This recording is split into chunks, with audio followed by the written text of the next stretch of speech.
તો એના પછી આપેલું છે આપણું ઉદાહરણ નંબર 2.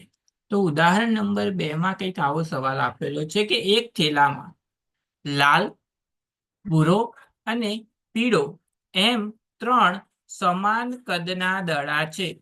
અહીંયા યાદ રાખવાનું, ટોટલ કેટલા દડા આપેલા છે? 3 જ દડા આપેલા છે, ત્યાં દડાઓની સંખ્યા જરૂરી નથી.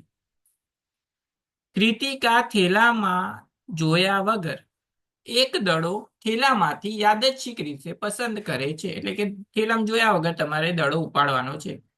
તેણે પસંદ કરેલો દડો પીળા રંગનો હોય તેની સંભાવના, લાલ રંગનો હોય તેની સંભાવના અથવા તો ભૂરા રંગનો હોય તેની સંભાવના કેટલી એ અહીંયા શોધવાની છે. તો જોઈ લઈએ કઈ રીતે શોધીશું. સૌથી પહેલા તો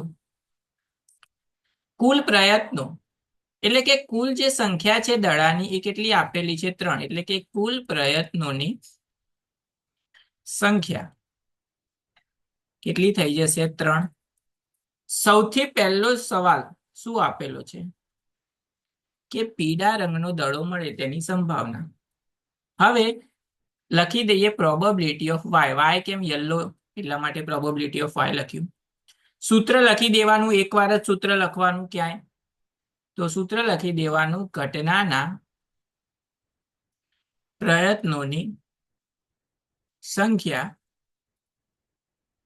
ભાગ્યા કુલ પ્રયત્નોની સંખ્યા. હવે ઘટના કઈ કીધી છે આપણને? એટલે કે સવાલ કયો છે? કે પીળા રંગનો દડો મળે. હવે પીળા રંગનો તો એક જ દડો છે, તો ઉપર શું આવી જશે? 1 ભાગ્યા કુલ પ્રયત્નોની સંખ્યા. કુલ કેટલા દડા છે? 3. તો આના માટે સંભાવના થઈ જશે 1/3. હવે એ જ રીતે બાકીના બે માટે શોધી લેવાનું. બીજો સવાલ શું પૂછ્યો છે? કે લાલ રંગનો દડો મળે, એટલે કે પ્રોબેબિલિટી ઓફ રેડ, એટલે કે આર.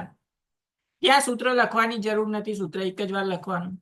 ઘટનાના પ્રયત્નોની સંખ્યા, તો લાલ રંગનો પણ એક જ દડો છે અને ટોટલ દડા છે 3, તો આના માટે પણ થઈ જશે 1/3.